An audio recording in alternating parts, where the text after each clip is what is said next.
बिस्मिल्लाहिर्रहमानिर्रहीम। अस्सलामुअलैकुम वरहमतुल्लाहि वबरकातुहू। मेरा नाम होम्योपैथिक डॉक्टर मोहम्मद खुरम है और मैं एक क्लासिकल होम्योपैथिक डॉक्टर हूँ। ये वीडियोस मैं सिर्फ होम्योपैथिक डॉक्टर्स और स्टूडेंट्स के लिए बना रहा हूँ।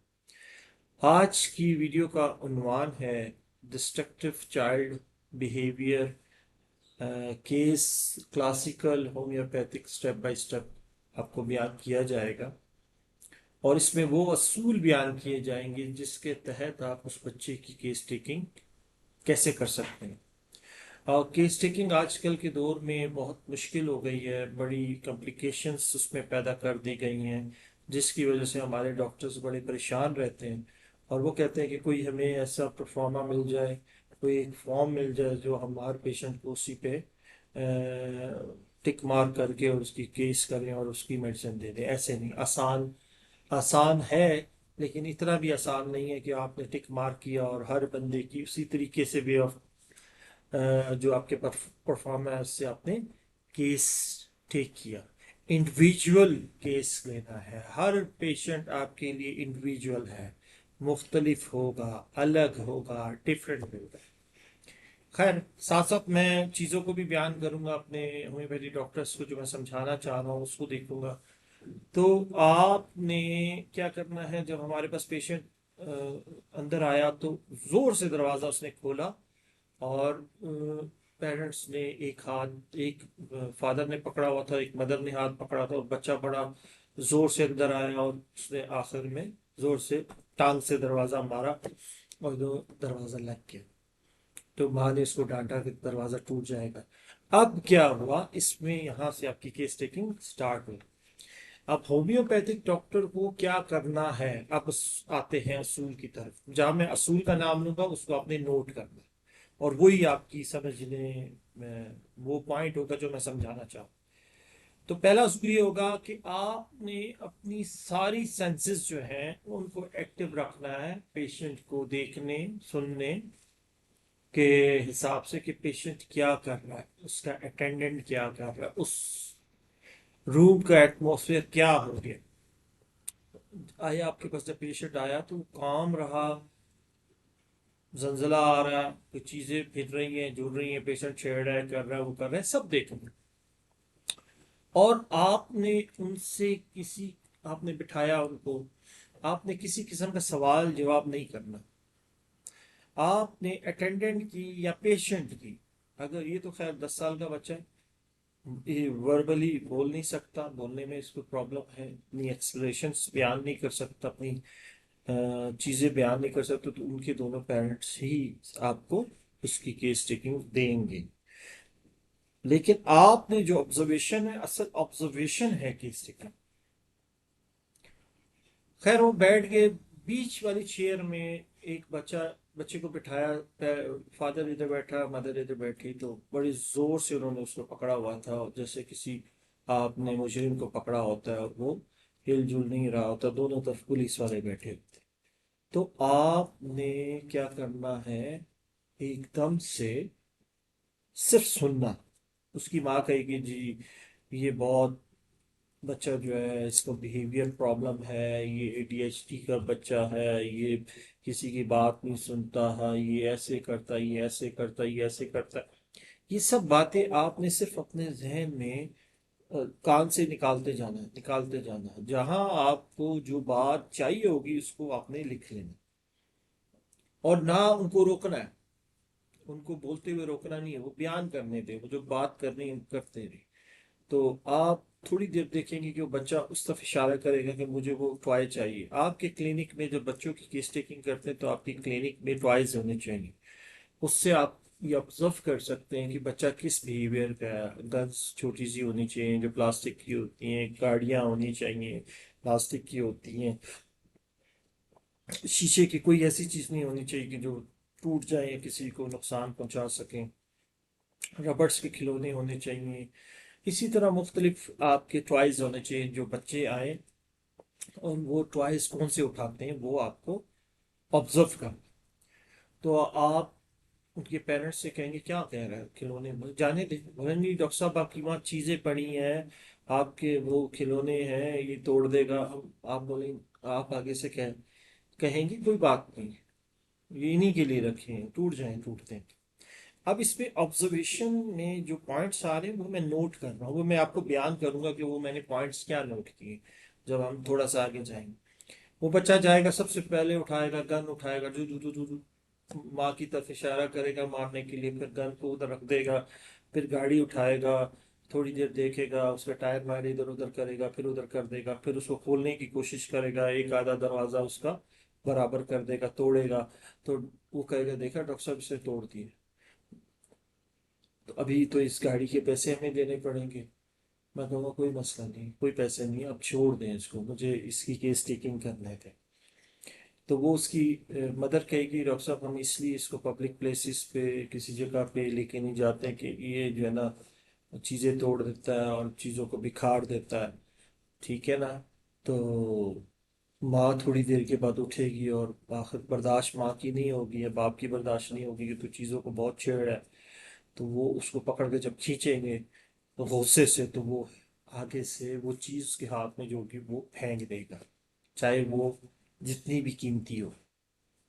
या वो माँ, आजकल के दौर में आपने माँ बाप देखा है कि मोबाइल दे देते हैं, अब वो क्या करेगा, मोबाइल उठाएगा और मोबाइल फेंक देगा, तो ये नहीं देखेगा कि मोबाइल में मोबाइल कितना कीमती है, क्या है क्या नहीं है।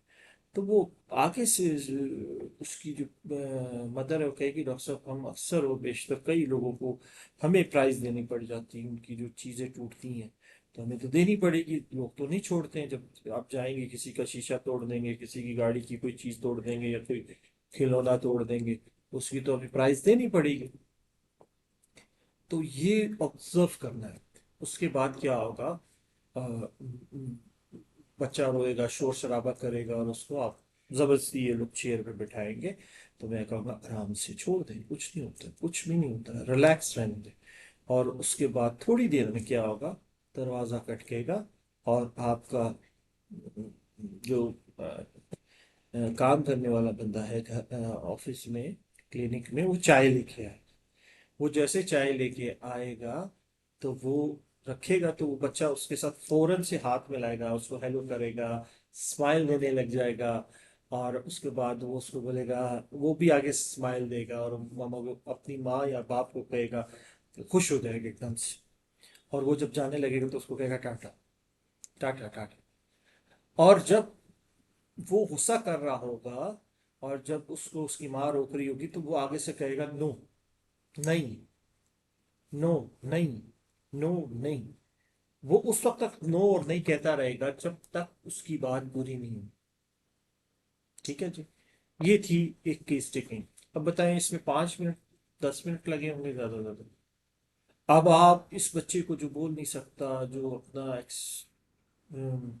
अपनी फीलिंग्स एक्सप्रेस नहीं कर सकता, इसी तरह और पेशेंट्स भी होंगे जो अपनी वो नहीं कर सकते, तो हम और पेशेंट्स को चलें साइड पे रखते हैं, इस वक्त हम उस बच्चे की वो कर रहे हैं। अब इस बच्चे को उन्होंने, जो दूसरे डॉक्टर्स हैं, जो दूसरे वे ऑफ ट्रीटमेंट के लोग हैं, वो ऐसे बच्चों को लेबल लगा देते हैं, ADHD का लेबल लगा देते हैं, कोई बिहेवियर डिसऑर्डर का लेबल लगा देते हैं, जो कि गलत है, जो कि बिल्कुल गलत। अब हमने चलना है कि अ, सबसे पहले हमने जाना है कि हमने क्या चीज़ देखी इस बच्चे में, वो जो हम क्या नाम है लेना चाह रहे थे केस। अब उसमें हमने देखे जो चीज़ें हमें नज़र आई वो ये थी कि पहले तो जो सिम्टम्स हमने लिए, जो आपने नोट किए, वो 4 5 6 होंगे, और उस 4 5 6 में उसकी केस टेकिंग हो। ठीक है। अब आपको इनको कंफर्म करना है। अब आया सवाल का सेशन। पहला असूल था ऑब्जर्वेशन। ऑब्जर्वेशन ये आपने जहन में रखना है। ये बीच की जितनी मैं आपको स्टोरी सुना रहा हूँ, कहानी सुना रहा हूँ, ये मैं आपको वो चीज़ें समझाने की कोशिश कर रहा हूँ जो चीज़ें अक्सर और बेशतर आप उनको मद्देनजर रखते हैं और जो मेन चीज़ होती है वो आप छोड़ देते हैं, और वही 4-4 6-6 घंटे के बाद आप बहुत गौर से समझ रहे होते हैं, आपको वो कुछ समझ आती कुछ नहीं आती, और जो समझाने वाला है वो भी उसको स्किप कर देता है, समझा देता है, कह देता है, लेकिन उसको एक्सप्लेन नहीं करता। तो पहला असूल था ऑब्जर्वेशन। ऑब्जर्वेशन क्या है पूरे केस की एक। दूसरा असूल था कि जो केस में आपने पॉइंट्स लिए, जो आपको समझ आई, जो आपने ऑब्जर्व किया, उसको नोट किया, और फिर उस पर आपने सवाल करना है। किससे? अगर वो बच्चा बोलता है तो उस बच्चे से, अगर उसके पेरेंट्स उसका जवाब दे सकते हैं तो उनसे। अब उसमें आपने पहला जो पॉइंट था कि वो दरवाजा जोर से जब खोल के आया, तो आपने इसको नोट कर लिया कि बच्चे ने जोर से दरवाजा खोला, इसने ये नहीं देखा कि चोट लग जाएगी दरवाजे को, या उसको चोट लग जाएगी, या किसी का हाथ आ जाएगा। इस पे आपने सवाल करना, ये पॉइंट नोट कर लिया आपने। मैं आगे रुब्रिक्स बताऊंगा फिर इसकी, कि आप पूछेंगे ये जब ये दरवाजा खोल के आया, अब सवाल है तो ये क्या इसी तरह करता है घर में? वो कहेंगे जी डॉक्टर साहब, ये जब भी कहीं जाता है जोर से दरवाजा गाड़ी का भी मारता है, वो भी मार, इसको पता नहीं चलता कि दरवाजा जोर से लग रहा है स्लो लग रहा है। जब जोर से लगता है तो थोड़ा सा डरता भी है, हंसता भी है। तो ये एक सिम्टम आपका आ गया, जो कि 100% सिम्टम आया। और इसमें आपने ये 100% सिम्टम्स पहले ऑब्जर्व किया, और उसके बाद उसके पेरेंट्स से, जो अटेंडेंट है उससे 100% कंफर्मेशन ली। ठीक है? और उसके बाद आपने जब 100% कंफर्मेशन ली, तो आपने उसके बाद उस पे एक रुब्रिक लगाई, जो कि कंप्लीट रिपर्टी में माइंड सेक्शन में अगर आप चले जाएं, तो break things desire to, passions, patient, must prized. इसमें एक ही मेडिसिन आती है, मैं मेडिसिन साथ बता देता हूं ताकि हम जाएं इस तरफ। ये ट्यूबरकुलोरियम की एक मेडिसिन आती है, ट्यूबरकुलोरियम मेडिसिन। ये पूरी रिपर्टी में एक ही मेडिसिन आती है जो इस रूब्रिक को फॉलो करती है। अब हानीमन ने कहा था कि आपने जो अब तीसरा तीसरा मैं देखिए, मैं रूब्रिक, मैं सिम्टम, ऑब्जर्वेशन, अटेंडेंट की 100% कंफर्मेशन, और उसके बाद मैं हनीमन का लॉ, जो असूल है, उसको मद्देनजर रख के ये एक सिम्टम को आपको वेरीफाई करके दूंगा। फिर जाके मैं इस सिम्टम्स को या इस रूब्रिक को लूंगा। अब उसने कहा डॉक्टर साहब ये दरवाजे तोड़ता है, और ये जब लोगों की चीजों को, जैसे उसने वो खिलौना तोड़ दिया, ये खिलौना उसके हाथ में ना फेंक दिया, मोबाइल फेंक दिया, तो वो कहती है कि ये हमें अक्सर बेशतर ये पेश आती है चीज, और हम लोगों की जब ये चीजों को नुकसान पहुंचा देता तो हमें पैसे देने पड़ते हैं, उसके पेरेंट्स को उस चीज की अदायगी करनी पड़ती है, क्योंकि लोग तो नहीं छोड़ेंगे, बच्चे तो आपका है। तो ये 100% सिम्टम आया, और 100% कंफर्मेशन आई, और 100% आपने रुब्रिक दे दी। अब हनीमन का लॉ कहता है, जो एफ्रिजन कहता है, एफ्रिजन मैं आपको बता देता हूं कि एफ्रिजन्स में क्या कहा जाता है। एफ्रिजन्स ये कहता है कि जी हमने मरीज की जो बीमारी है, जो बीमारियां लेके वो आया है आपके पास, उस मरीज की बीमारी पर इलाज नहीं कर। अब जैसे उस पर लेबल लगा दिया आपने, ADHD का, बिहेवियर डिसऑर्डर का, जो मर्जी आप उसको कहते रहे, पेरेंट्स के लिए तो तकलीफदेह चीज होती है, लेकिन आपने तो लगा दिया ना लेबल, लोगों ने तो लगा दिया, पेरेंट्स के तो डिसऑर्डर हो गए, और वो समझते हैं कि शायद इसका इलाज ही नहीं है। हालांकि ऐसा नहीं है। हमने उस मरीज का इलाज करना है, उसकी इंडिविजुअल पर्सनैलिटी को मद्देनजर रख के उसका इलाज करना है, फिर वो पेशेंट ठीक होगा, सेहत की तरफ जाएगा, उसके बिहेवियर में चेंजिंग आना शुरू हो जाएगी। ये वो पॉइंट है जो अपने मद्देनजर रखना है। अब वो शुरू में जाहिर बात है वो उसके जो पेरेंट्स आके आपसे उसकी बातें बता रहे होंगे तो उनको तो इतना अवेयरनेस नहीं होगी। वो तो एज ए अटेंडेंट आपको हर बात बताएंगे, जैसे कि वो एलोपैथिक सिस्टम में जाके हर चीज बताते हैं। कई लोग आपके सामने रिपोर्ट्स भी रखेंगे, कई लोग उसके एक्सरेज रखेंगे, उसको एक्सवाइजेड कुछ भी हो, आपने उसकी बीमारी को मद्देनजर नहीं रखना। हाँ, अगर बीमारी की कोई ऑब्जर्वेशन आपके सामने आती है तो वो आप देखते हैं कि ऑब्जर्वेशन वो अगर 100% सारी चीजों को फॉलो करती है, जैसे ऑब्जर्वेशन, कंफर्मेशन, ठीक है ना, और लॉ ऑफ एफ्रिज्म, तीनों को फॉलो करके जो सिम्टम मिलता है वो आपकी असल सिम्टम होता है। तो इसका मतलब ये जो सिम्टम था ये 100% मिला, 100% ये आपने ले लिया। अच्छा, उसके बाद अगला सिम्टम आपने जो लिया, आपने उससे पूछा, एक सिम्टम आता है जिसमें कंप्लीट रेपर्टी में चले जाएं, उसमें एक वर्ड आता है नो ऑलवेज सेज। इसमें एक ही मेडिसिन आती है, वो है ट्यूबोफ्लोरियम। अब पहला जो चीज मैं इस रूब्रिक में आपको समझाने की कोशिश कर रहा हूँ कि वो हर बात पे बच्चा नो कहेगा, जिद्दी होगा, नो कहेगा, नो कहेगा, नो नो नो, नहीं नहीं नहीं। अपनी वर्डिंग में नो की मीन्स नहीं, चाहे वो कोई भी जुबान बोलता हो, चाहे वो बोलता भी हो, वो बोलेगा नहीं। हाथ से इशारा करे, वो सर से इशारा करे। ऑब्जर्वेशन किसको कहते हैं? ऑब्जर्वेशन सिर्फ देखने को नहीं कहते हैं, सुनने को भी कहते हैं।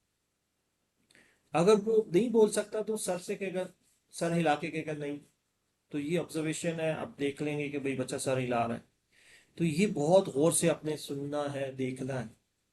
अब वो कहती है कि नो, ये हर बात में नो कहता है और उस वक्त तक नो कहता रहता है जब तक इसकी बात पूरी ना हो जाए या ये डाइवर्ट ना हो जाए, क्योंकि उसके दिमाग में वो पैकेट फंस जाता है जिसमें उसको ये होता है कि मैंने ये करना है, चाहे दुनिया इधर से उधर हो जाए। और वाकई दुनिया इधर से उधर हो जाएगी, वो उस वक्त तक नो कहता रहेगा जब तक उसकी बात पूरी नहीं की जाएगी।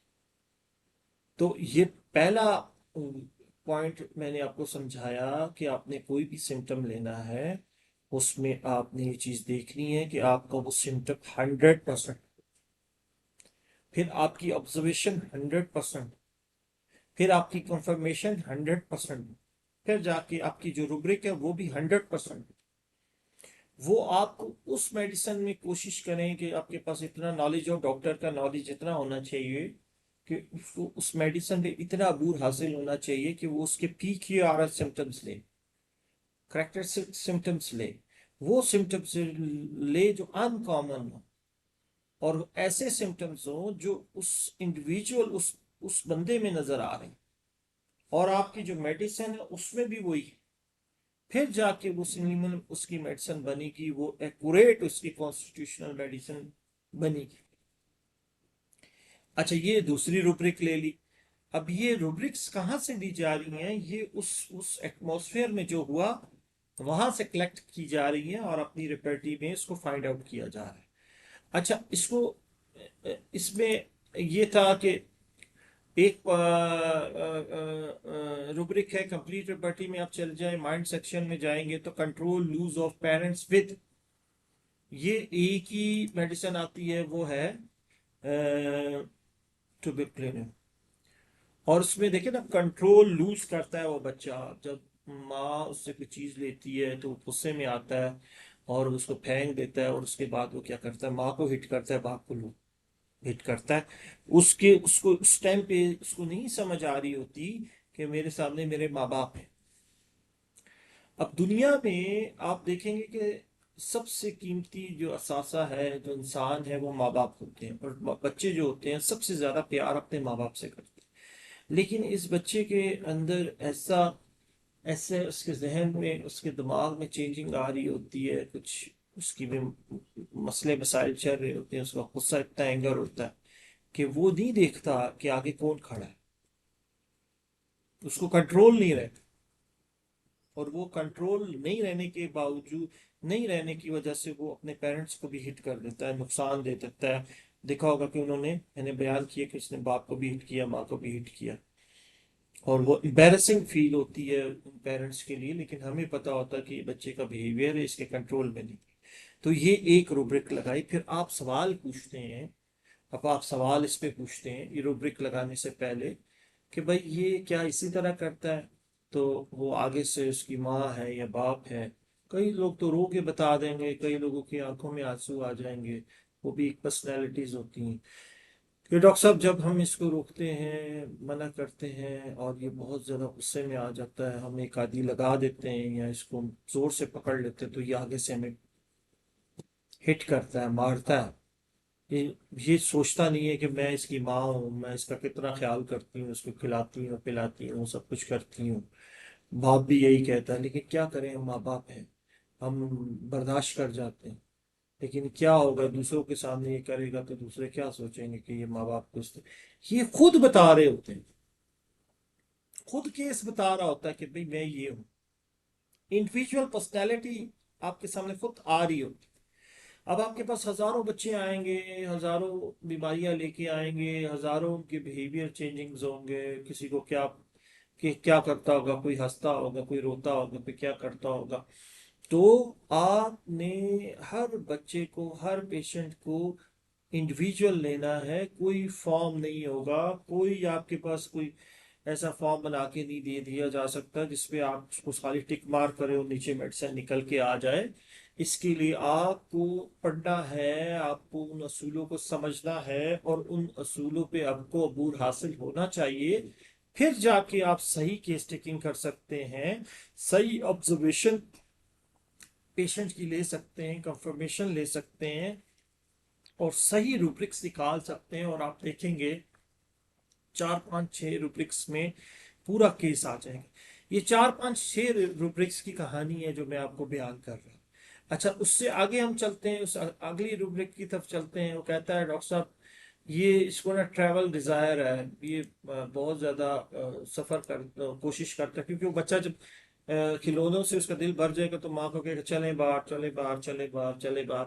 तो वो रूब्रिक हम आगे लगाएंगे, वो मैं डिस्कस करता हूँ। लेकिन वो जो बंदा अंदर आया था, जो चाय लेके आया था, तो उसने उसको खुशी से हेलो किया, क्योंकि मूड उसका ऑफ था, एकदम से मूड उसका ठीक हो गया। तो उसमें हम जो रूब्रिक लगाएंगे, इसमें कंप्लीट लिबर्टी में चले जाएंगे, माइंड सेक्शन में जाएंगे, ट्रैवल डिजायर टू, आगे है search a new people in. इसमें भी एक ही मेडिसिन आती है, वो ट्यूबोक्लोरियम है।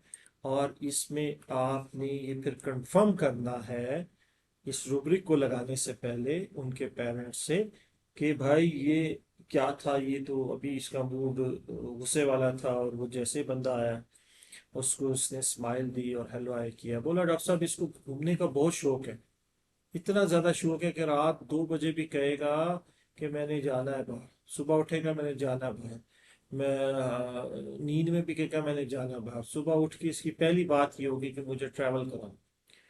इसको मुख्तलिफ जगहों पे जाने का बहुत शौक है, और मुख्तलिफ लोगों से मिलने का बड़ा शौक है। ये घर के अंदर बहन भाइयों से इसका रवैया बहुत ज्यादा मुख्तलिफ होता है, गुस्से वाला होता है, बर्दाश्त नहीं करता। लेकिन ये जब बाहर जाता है, लोगों के साथ हाथ मिलाता है, लोगों के साथ खुशी से मिलता है, और लोगों को हेलो हाय करता है, उनको टाटा करता है, उनके साथ मतलब बात नहीं भी कर सकता तो एक्सप्लेन करता है, उनको पैसे देता है, उनके साथ शेयरिंग करता है।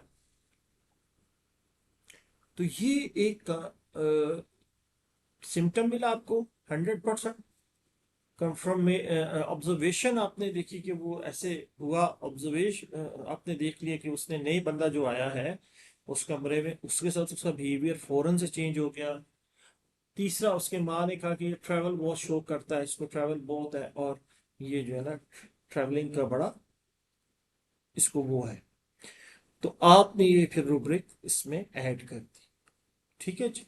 तो ये 100% रूब्रिक आ गई। अच्छा, आगे हम चलते हैं अगली रूब्रिक की तरफ। जब आप जाएंगे तो उसमें एक रूब्रिक आती है जिसमें वो कहता है कि कंप्लीट रिपर्टी में जब जाएंगे, माइंड सेक्शन में जाएंगे, पैशनेट ट्रैवलिंग अबाउट, बहुत ज्यादा जुनूनी उसको जो है ना वो होता है, जुनूनी होता है कि जी मैं तो लाजमी लाजमी लाजमी मैंने ट्रैवल करना है। तो उसमें एक ही मेडिसिन आती है, ठीक है ना, वो है ट्यूबरक्लोरिया।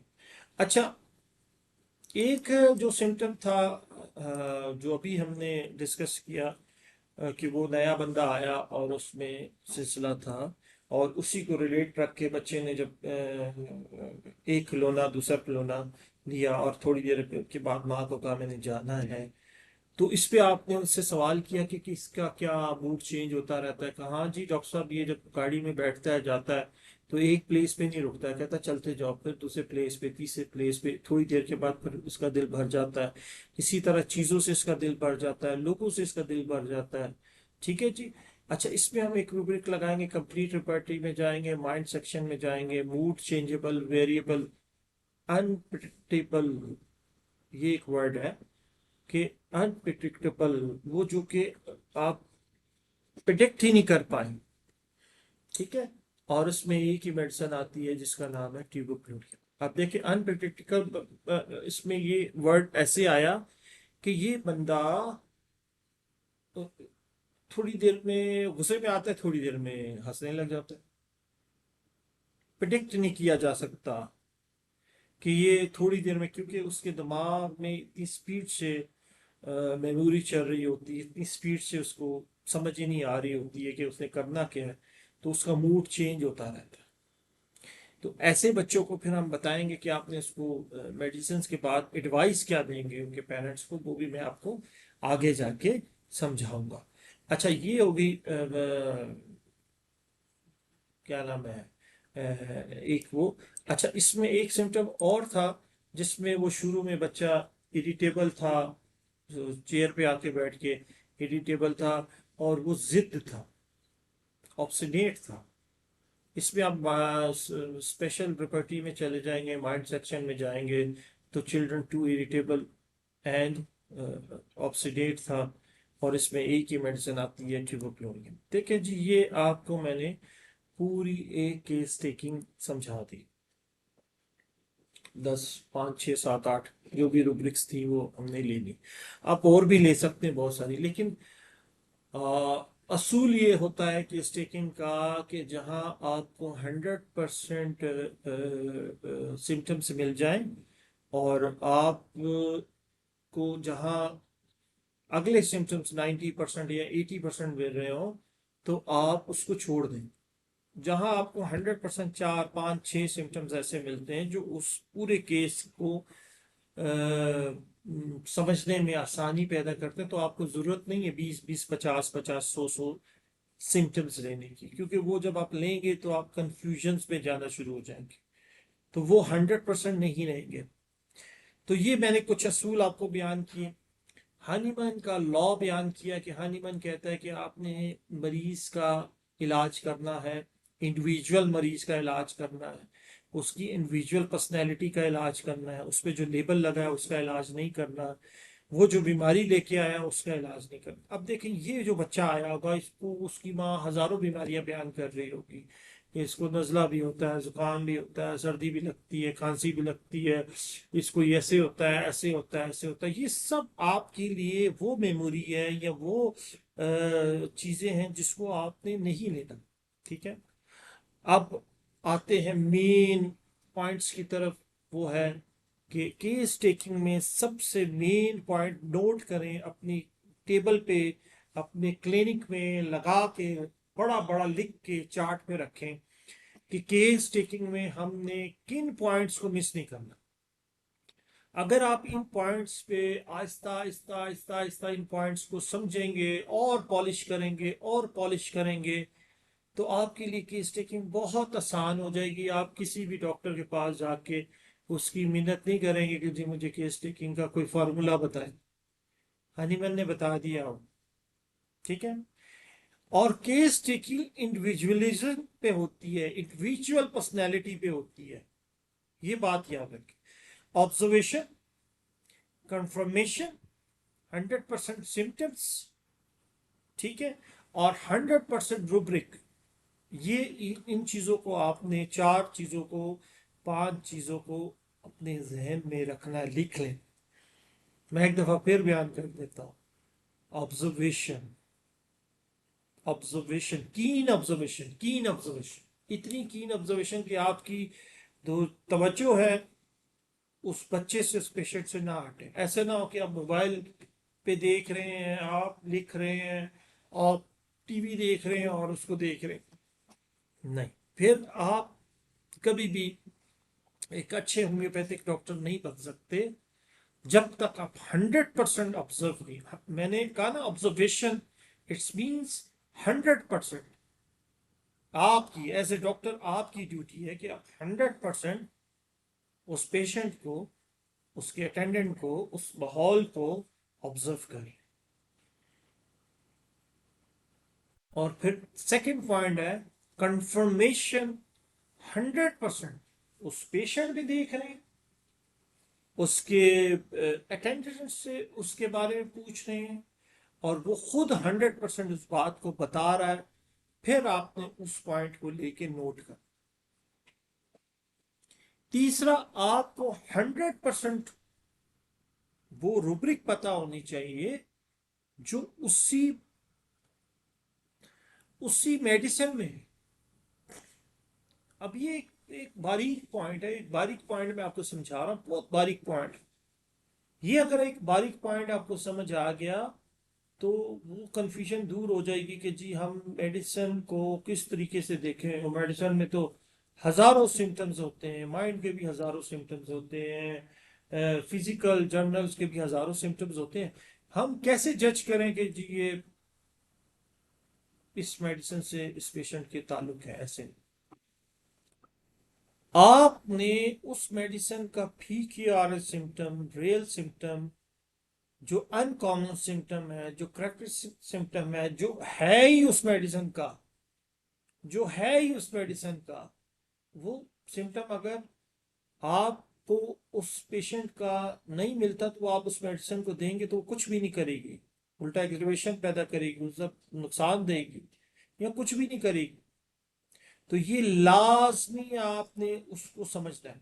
तो ये जो मैंने रूब्रिक्स आपको निकाल के समझाई है, ये रेपर्टी में सिर्फ एक ही मेडिसिन में आ रही है। इस तरह की बहुत सारी, हर मेडिसिन है जिसपे ऐसी रूब्रिक्स हैं जो ली गई हैं जो सिर्फ एक ही आती है। तो कोशिश आपकी यही होनी चाहिए, सबसे पहले तो कोशिश यही होनी चाहिए कि आप 100% वो मेडिसिन को चॉइस करें जिसमें वो सिम्टम आपको मिले, जो आपने 100% ऑब्जर्व किया है, 100% कंफर्मेशन ली है, वो ली। ये फिर आपका नॉलेज। तीसरा जो नॉलेज है वो आपका, पहला नॉलेज है ऑब्जर्व किया आपने, दूसरा नॉलेज है वो जो अटेंडेंट ने आपको इंफॉर्मेशन दी है उसको कंफर्मेशन किया। तीसरा नॉलेज जो आपका है वो ये है कि आपका नॉलेज कितना है उस मेडिसिन पे, उसकी पर्सनैलिटी पे, जो आपने मेडिसिन पढ़ी है, जो उसका लॉ है वो। और चौथा जो सबसे बड़ी इंपॉर्टेंट चीज है कि आपके अफ्रीजम, ऑर्गन ऑफ अफ्रीजम्स जो है, जो हनीमन ने लॉ बनाया हुआ है, वो फार्मूला आपका इसमें पुट अप होना चाहिए, वो मिस नहीं करना। ये पिलर्स हैं, इनको अगर मिस किया, अगर वो ये सब चीजें मिल जाती हैं, सपोज ऑब्जर्वेशन मिल जाती है, कंफर्मेशन मिल जाती है, आपका नॉलेज मिल जाता है, आप वो मेडिसिन निकाल के ले आते हैं जिसमें सिंगल रेमेडी आ जाती है, लेकिन आखिरी जो चीज है, एफ्रिजेंस, लॉ ऑफ होम्योपैथिक, हनीमन का जो तरीका उसने इलाज करने का बताया है कि स्टेकिंग का, अगर उसके अगेंस्ट आता है तो फिर मेडिसिन काम नहीं करेगी। फिर आप होम्योपैथिक का वो फार्मूलों को मिस कर देंगे जो ओरिजिनल होम्योपैथिक है, जो केस टेकिंग का बुनियाद है, पिलर्स। ये सब चीजें मैच करनी चाहिए।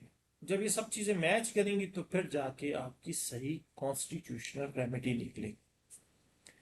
अब आप क्या करते हैं, हम क्या करते हैं, जो लोग क्लासिकल वे में इलाज नहीं कर रहे लोग, तो वो क्या करते हैं, फिजिकल्स ले रहे होते हैं, जर्नल्स ले रहे होते हैं, उस बीमारी के नाम पे इलाज कर रहे होते हैं, उस बीमारी के सिम्टम्स को ले रहे होते हैं।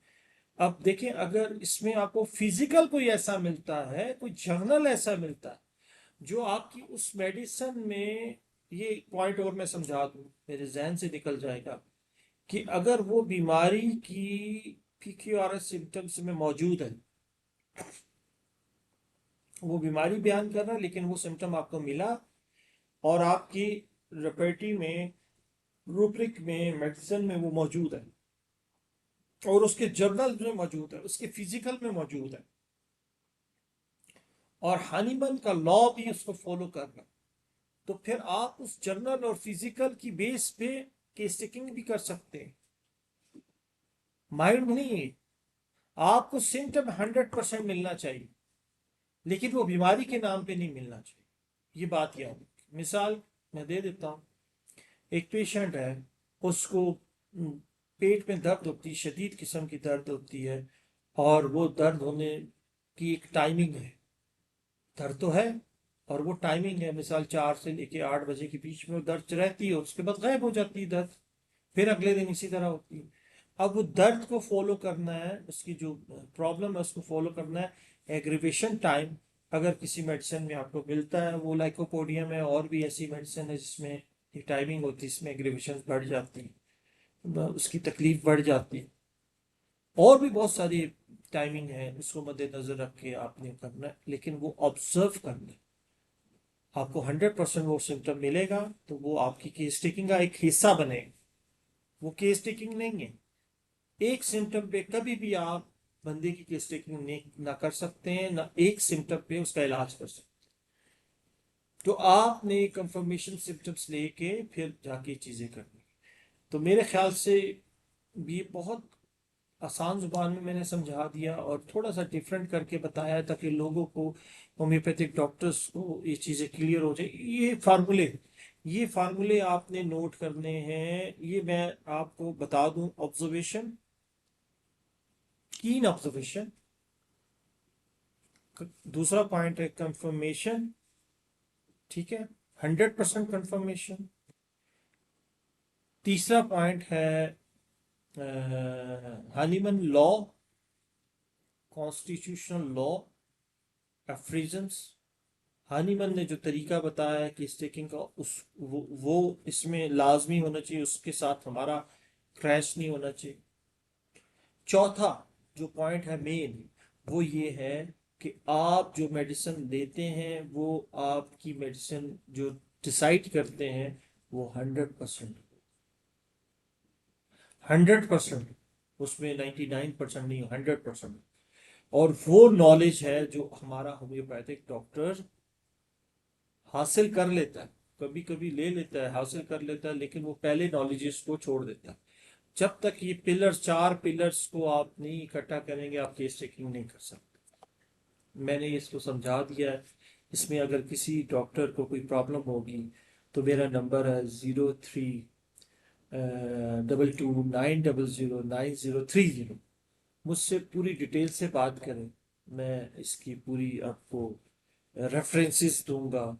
जो मैंने बातें की हैं वो हवा में नहीं है, वो पूरी एक लॉ के मुताबिक बात की है, और एफ्रिजन्स को जिक्र किया है, केस टेकिंग के एफ्रिजन्स इसमें आ रहे हैं, और उसको बयान किया जाएगा कि हमने क्या चीज़ लेनी, क्या चीज़ नहीं लेनी। ये थर्मल हो गया, ये सर्दी गर्मी हो गई, ये बिल्कुल लास्ट में जाता है, और इसको आपने अहमियत नहीं देनी, साइट्स को अहमियत नहीं देना। आपने जब आपकी मेन मेडिसिन निकल आई, वो खुद ब खुद सारी चीजों को नॉर्मल करना शुरू कर देगी। ठीक है जी। तो दुआ करें। वीडियो बहुत लंबी हो गई है, लेकिन मैं अगर आप लोगों की जगह पे होता तो ये 40 मिनट की वीडियो मेरी जिंदगी बदल देती। इस 40 मिनट की वीडियो में मैं वो हासिल कर लेता जो मैंने 40 साल में हासिल नहीं किया। मैं ये बताने की कोशिश कर रहा हूँ कि ये केस टेकिंग बहुत आसान है, और लेकिन असूलों के तहत अगर आप इसको करेंगे तो आसान है, लेकिन जीरो से स्टार्ट करना पड़ेगा आपको। इन पिलर्स को लेके रोज पॉलिश करना पड़ेगा, रोज पॉलिश करना पड़ेगा। हर केस में इन पिलर्स को आपने नोट करना है, हर केस में। और आहिस्ता आहिस्ता आपका नॉलेज बढ़ना शुरू हो जाएगा, आपकी ऑब्जर्वेशन अच्छी होना शुरू हो जाएगी, आपकी कंफर्मेशन अच्छी होना शुरू हो जाएगी, आप 100% पे जाना शुरू हो जाएंगे। तो इंशाल्लाह ताला आपको रिजल्ट्स आएंगे, आपके दोनों जहान बनेंगे। तो दुआ करें अल्लाह ताला हम सब के दोनों जहान बना के रखे, और दोनों जहानों में जो बेहतर है नसीब करे, जो नहीं है वो दूर कर दे, और मुझे हिम्मत दे कि मैं आपको सही तरीके से सही नॉलेज देने की कोशिश करूं, खुद भी इस पे अमल करूं। तो ये कोशिश है, दुआ करें इस पे, मुझे मेरा दिल भरे ना इससे। ठीक है ना जी? दुआ करें। चलिए, अल्लाह हाफिज।